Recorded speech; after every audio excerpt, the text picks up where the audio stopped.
this, I would like to introduce our friend Coldrice, who is going to, I'm so proud of him, who is going to be talking about getting a publisher as an indie game developer, which he had been working on for a little while, and now he's there. So everybody, let's give some virtual claps to our friend Coldrice. Hi there, everybody. I'm Coldrice, and I will be giving you a talk today on going from zero experience, or maybe some experience, to published games, getting into game development, getting to earn that briefcase of gold there. I haven't quite earned the briefcase of gold yet, but maybe you will be the one. So let's kind of go into it. What this talk is about. I want to give you some advice if you're interested in game development or you're already working on your game development goals. What does it take to start? And then taking game development skills to that next level if you are in that process. Also, how can I publish games? How can I generate income from a game? So who am I? My name is Jonathan King. I am from here, the Pacific Northwest. I'm age 34. I started when I was 26. I am a Latino. My pronouns are he and him. And up until about 8 years ago, I was just a guy. I had no involvement in this, in programming, anything like that. I worked at a gym. I did Excel spreadsheet stuff too. I did working with kids for after school programs. That's about it. I had nothing to do with any of this. And there's my fancy little logo with fancy hair. I developed some silly games because I wanted to get into it. My first child had gotten born and I wanted to learn how to program. And so I was making games just to kind of have fun with it, not necessarily because I wanted to do games. This led to me eventually developing a game called Interstellaria, which was kickstarted for a good amount. Then it got greenlit, and then eventually was published by Chucklefish. I'm currently working on two projects, a small little mobile game just for my own fun, little ad support game, and then Duster, which was very recently published by the Indie Fund. So the first step we have to figure out when it comes to developing games is how involved I want to get. There's so many so many positions, so many things you can do, so many skill sets and path. What's best for you? Maybe you just want to be involved in games. So that could be anything, right? This is a pure position. I just want to be involved. I want to be there. It could be something as simple as doing those Excel spreadsheets. It could be something as simple as delivering the coffee. You just want to be involved. At that point, I would just say make sure you're being open-minded in terms of all the positions available. Making games, though, is a learnable skill. That was the epiphany for me as I was going through the process, and I think that it's what kind of unifies us all. We love games, and we're learning that, hey, people can do this. So maybe you want to do more like a little bit of art or code and see yourself in the game, or maybe you want to be the lead artist, or maybe you want to make your own game. What step you are, what you want, honestly, for yourself is what's going to determine your steps. As you go up that ladder of just wanting to be involved to having complete control, the amount of stress and risk you take on is higher. So maybe for you, again, you just want to be involved. Maybe for you, you have something inside you that says, I have to be the one in charge. So we have to learn how to get into this. And the first step before I go through the process here is just, how do I learn? You have to start with confidence and not hard work. So I have a little fancy chart here: confidence, effort, results. The thing is, people try really hard at the very beginning. They push themselves to their limits. And when they're not necessarily getting what they want out of games, they give up because it just feels defeating. You have to start from a position of confidence. Now, maybe I want to be a programmer. I think programming is a great way to start out in games, even if you don't necessarily end up doing that forever, just because it gives you a well-rounded viewpoint for all the different positions. If you're a designer and you know how to code, it helps you to design better. So maybe you take a tutorial, and the tutorial is how to download the program, and you download the program, and you do the hello world. It takes maybe an hour max. You get done, you're like, okay, this is something I can do. And tomorrow you do something a little more complicated, and you go, wow, okay, this is not too hard. I can manage that. And then maybe the next day you do more than an hour. You do like an hour and 10 minutes because you're so into it. And that's going to develop this confidence. You set your goals small, set your expectations realistically, and instead of trying to work super hard at it, you find things you can do in a small setting, and you'll surprise yourself with the results. You'll feel confident. You'll want to put more effort in, and that effort will eventually develop into results. Maybe you just want to learn how to draw something. You want to learn how to do the basics, and so you learn how to draw a shape, and you learn how to move your hand the proper way without just using your wrist, and maybe that eventually leads into drawing some kind of person, and then that person looks okay, and so it makes you feel good, and tomorrow you got a face. It's just one of those things where you want to build versus trying to push yourself.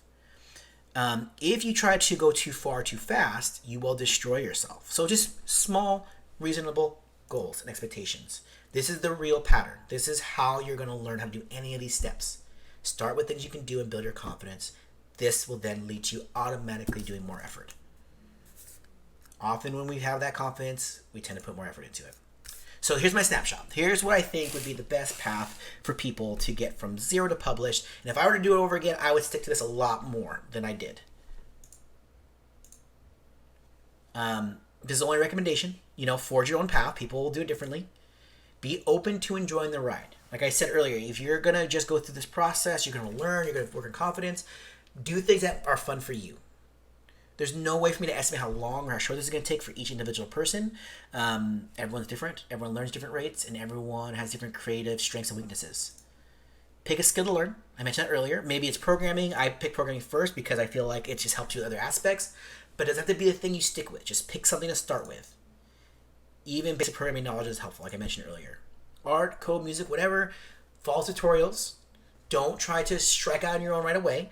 And then maybe ask online, on Reddit, on Twitter, or whatever. Hey, what's a good tutorial to do art like this? What's a good tutorial to do music like that? How do I use this chiptune software? How do I use this programming software? And then follow that. Maybe one lesson or one paragraph or one aspect a day. Don't rush, right? Don't put yourself in a position where you have to have this done in a very short amount of time. Allow yourself time. Then find opportunities to extend that skill set. Like, how does this work? You start working on chiptune software, and you're like, wow, okay, I can generate a couple of sounds. How does this work? What happens if I tweak this? What happens if I change that? Always ask yourself, how does this work during that part of the process? Once you start doing that, now you're on to making some things. Make silly things. Make things that are kind of funky or funny. Things that you enjoy doing.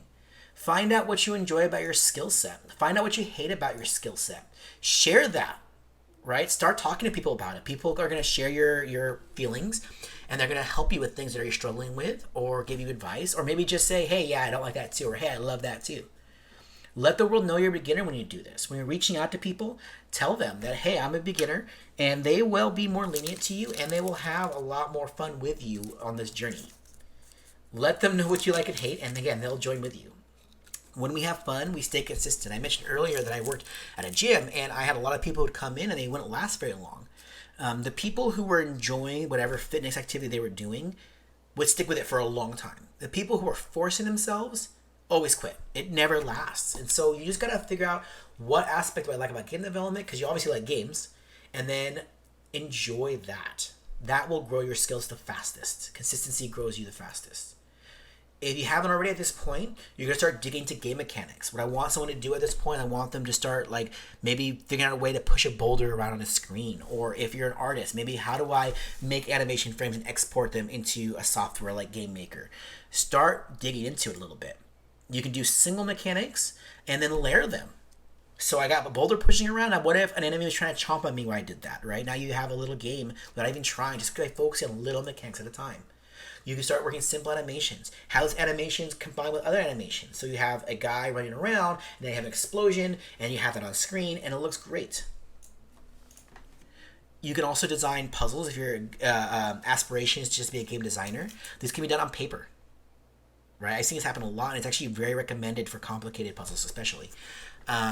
Now, this allows you to start getting into the process of making games in a fun way without necessarily putting yourself out or overcommitting yourself, allowing you to develop that confidence. Do things that be accomplished maybe in a single weekend now, right? Friday night comes around, I'm going to work on this project this weekend. I'm going to make a little game where you can push this boulder around, and by Monday you go, okay, I got about this far, and it's pretty cool. And this is what I learned from that process. Then share it. You're going to see this come up a lot on this talk. Share what you're doing. People want to know about you and about the things you're doing. Then, at this point, a sub-path you can start taking is maybe selling some of those things too, or at least offering for free. Get your name out there by doing this. People are going to know who you are and see your work, and then you start learning the process of feedback to execution. So the example I'm going to use is like art assets. I started putting out art assets for fun just not too long ago, and doesn't generate a lot of income, but it pays for the Unity license. So this is kind of nice. Now, it's not something you have to do, but it could be a fun thing to do and a good way to kind of start getting yourself out there as you're now developing animation, code, things on screen. Then, I'm going to tell everyone the same thing always. Start cloning games. Oh my gosh, it just skyrockets your skills. You could do this via Game Maker if you're not very programmatically inclined. I know Unity has some assets or ways to do it to where you can do less coded approach. Of course, if you absolutely don't want to code, you can just flesh out the entire art assets of a game and learn from that as well. It helped me a lot, and it gives you experience in why certain things are certain ways. Why is gravity in Mega Man a certain strength? Why do sounds happen at a certain time? When you clone games, you learn a lot without having to overcommit yourself in other ways. You don't have. You can just take the art assets, for example, from Mega Man, like I have in the bottom right corner, and just work. You don't have to make anything; it's already made for you. As you feel more comfortable, you can put a spin on that. You can kind of do your own thing, and that might help you later on when you want to do a project. Maybe you want to do a Mega Man style game. Well, you've already had experience with that now.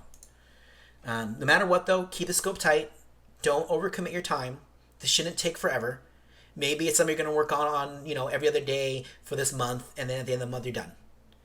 Like at the bottom right-hand corner, I really didn't want to do more, and so I didn't necessarily go into different platforming aspects. I just wanted to kind of get the basics going. This also might be a stage where if you're confident enough doing this reliably, that you could start saying, "Hey, can I work with you on your project? I'm an artist, I'm a coder, I'm a musician. Here's some of my previous work I can now show you. Let me see if I can help you." But don't work for free. This is kind of harsh because you want that experience, but it's very predatory when people make you work for them for free because eventually they're going to get something out of it. You're not. Their exposure is not really going to pay off in any way for you. So just keep that in mind. Don't work for free. Your time is valuable. Always have a contract then. This is what's going to be done at what time for what amount of money. That way, if things don't go well, you guys can end that peacefully, properly, and you can move on. This is where now we start considering small commercial products. Maybe I want to make something that's a great mobile game, free, ad-supported, whatever. At this point, I've now done a couple of things that I can do reliably in terms of clones.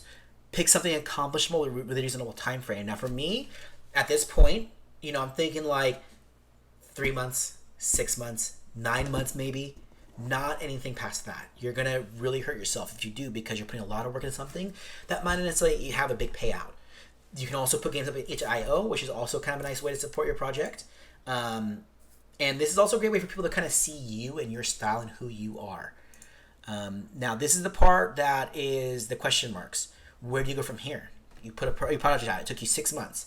Now I want to do a project that's going to take me 9 months. Now I want to do one that takes me a year. Now I want to do one that takes me 3 years, right?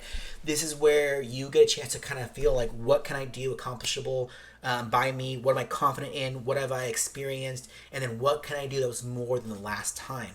You want to meter this out by your success. Don't try to go and say, okay, I made a project in 6 months. Now I'm on a 5-year project. It is going to hurt you financially, and it's going to hurt you like mentally. This is the part that's going to be the complicated part. And then hopefully that eventually leads to profit, right? Eventually you start making games that generate income. Maybe not a lot at first, but you're going to learn, I promise you, what works for you. It's accomplishable. That starts generating money. Never put yourself in a financial hardship through all of this.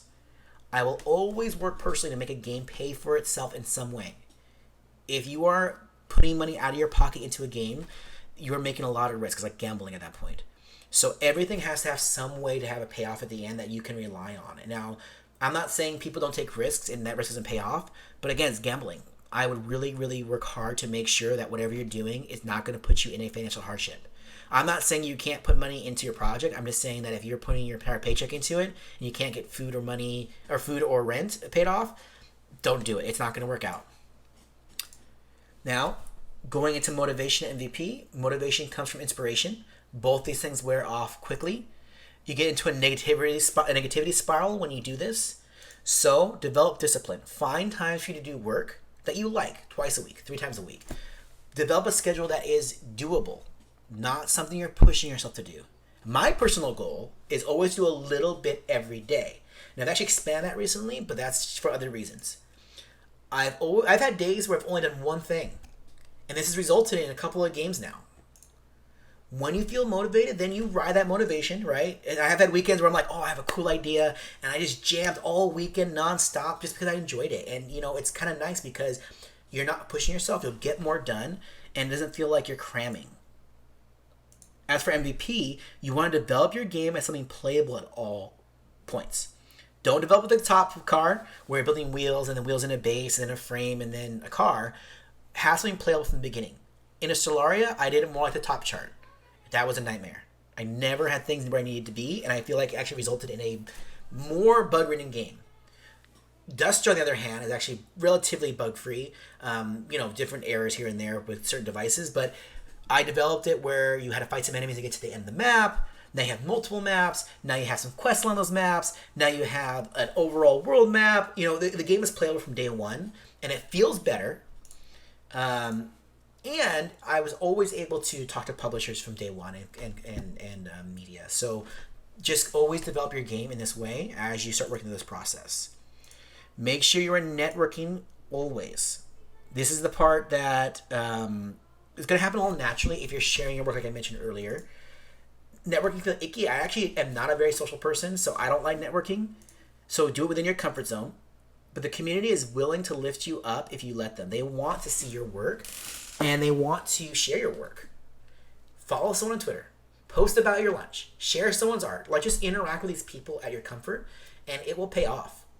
It always comes back to more people appreciating you for who you are. You don't want to be a random internet scary person. The internet's scary. People are standoffish. They don't want to have someone who is a creep, someone who's toxic, someone who's predatory, interacting with them. So how do they know you're not that person? The more you can be known, the less scary you are. And every opportunity I've ever had in games has at least one or more than one person behind it who helped me in some way. Not because I paid them or anything like that. I mean, I actually have gone back and paid people in the past. But because they liked me. They liked what I was doing, and they had an opportunity, and they took it. Even Duster, for example, I submitted to Indie Fun. I feel like it was a pretty good submission. But they have hundreds of submissions. It's so hard to get noticed. And someone who works at Indie Fund said, hey, could you guys look at this project for me? That's all. They didn't talk about how good or bad it was. They didn't do anything. They just said, could you guys look at this? Which got people to look at it and got them to fund it. And so these little interactions can cascade into bigger repercussions, bigger results. So you have to ask yourself, do you need a publisher? Not every product needs a publisher. But I don't take projects personally that require me to be in financial trouble. So if a product needs that kind of money, this is where a publisher is useful. Establish if you need this from day one. Design your game around this. Work at MVP. Make sure you have something that's playable. Have a plan if you don't get funded. This is where I think a lot of people mess up. And I know that personally I've had a few who had this problem. They needed funding from day one. They knew it. And then in a year, they were like, well, we didn't get funding, so the game's over. Now, if you plan it that way, that if I don't get funding in a year, I'm done, then that's easy enough because you're not going to overcommit yourself. Or maybe you want to plan it to where you're going to cut certain features if you don't get publishing. But know what your end result is going to be if you don't get that publisher. Then don't be in a rush. Some publishers are predatory. Their goal is to make money off of you. Some publishers are not that skilled. Look at their catalog. Look at what they've done. Talk to the people who they published. Some publishers are toxic. I remember I went to a dinner once, and I was so excited because these guys were really interested in the project, but that was one of the most toxic events. All the people there were just not necessarily good people, and I did not follow up with that because I did not want to be part of that. So, to contact, have the MVP project. Have something that's playable. A demo or small slice of what the overall game loop is going to look like is the best. It puts you worlds ahead of people who have nothing. Get a trailer in there, right? So that way you have something to catch their eye. Have gameplay footage on hand. I remember someone whose demo and their laptop wasn't working, and they're able to play a gameplay footage for their pitch. So that was great. Get GIFs and screenshots. Always, always, always have them and constantly refresh them. They're very intriguing. People want to see things. Games are a very visual medium. Once you have something visually pleasing, intriguing, contact a lot. Games that have been published off a single snazzy trailer are amazing GIFs. Not that I recommend that because sometimes those games don't come out. But have those GIFs, have those screenshots. Research who you're contacting. Some publishers have types. Some people don't publish pixel art games. Some people only publish action games. Format emails, reach out professionally. Make sure you take the time to edit and to spell check. Reference your game's names. I've seen pitches without the game name in it. List your contact info. I've seen pitches without the contact info. Get a screenshot as soon as you can on the message. And remember, you're an internet stranger. Publishers get hundreds of emails. You have to be friendly. People don't know you yet. Focus on that pitch. You want to have a good 1-sentence, 2-sentence pitch you can say really quickly, maybe at the beginning of that email or in person, and then maybe a longer paragraph that expands on that. Only you are excited about your game, so you have to somehow get them excited for something you're excited about, which is hard. I update and edit my game pitch all the time, constantly. Depending on the reaction of the person, depending how people give me feedback on it, I do it all the time. It's a never-ending cycle for me. You might get ignored at first. Again, there's lots of people out there, and you might get rejected. What's decent for screenshots and demos is subjective, and so that's going to be a bit of a bummer. But it's not over. It just means it's too early. You still have more work to do if you're going to continue the project. Develop that relationship. Talk to them more. Make sure you message them again in a few months and be like, hey, remember this? Or, I know you guys like this, so I did that. This helps to avoid those toxic publishers as you develop that dialogue. And then anytime you make an obvious upgrade or improvement, that's the time to contact again. But don't assume that they're going to remember you. So kind of try to make sure that you reference back maybe a little bit and re-pitch. Now, if you have any questions on this, there's a lot more. I literally had to cut this discussion down from 45 minutes to 20 minutes. So I had to kind of bust through it really fast. This is my second take, actually. So you can email me at coldricegames@gmail.com or coldricedev on Twitter. Thanks for listening. Alrighty, I don't think John is with us in chat, but let's please get some digital claps for his presentation. That was so fun. Yeah, a lot of good tips. I myself was also typing in the chat about not only that idea of going from zero to publisher, but also that idea or getting a publisher, but also that idea of just, practicing your craft, that they're when you're going from zero to getting a publisher, you really are starting at zero, and a lot of the advice that we heard in earlier talks are all the things that need to happen in between sometimes when you're looking for a publisher. So I think if you have any questions for John, I just posted his Twitter in the his Twitter in the chat, and he loves sharing, as he said.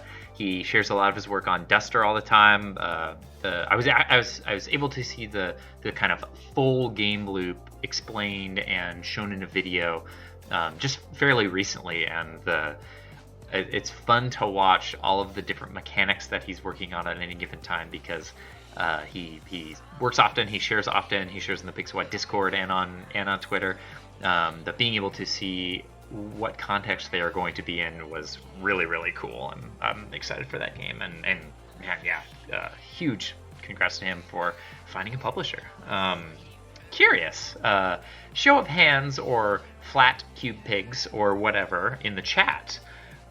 Who else in chat has either gotten a publisher before or played an integral role in shipping a small indie project or anything like that?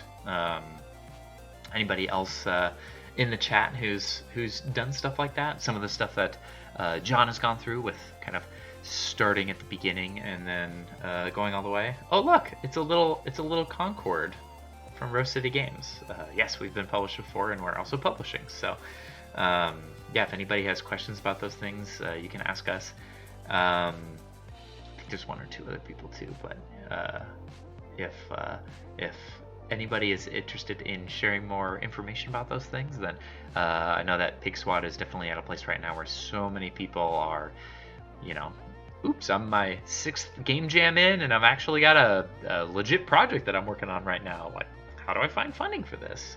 There's a lot of people in the community who can help. But as John is recommending in his presentation, you gotta ask, you gotta be loud about it, you gotta practice, you gotta try consistently and everything like that. I think all those things are very important. And I had linked Dylan, if you wouldn't mind linking the PIGSquad Discord again. A lot of people are talking about that stuff in the Discord, which is our kind of main area of communication during the pandemic. Anyways, thank you so much, John. We'll ask him about, I really want to go back to some of those slides, so we'll ask him about potentially getting his talk on the YouTube.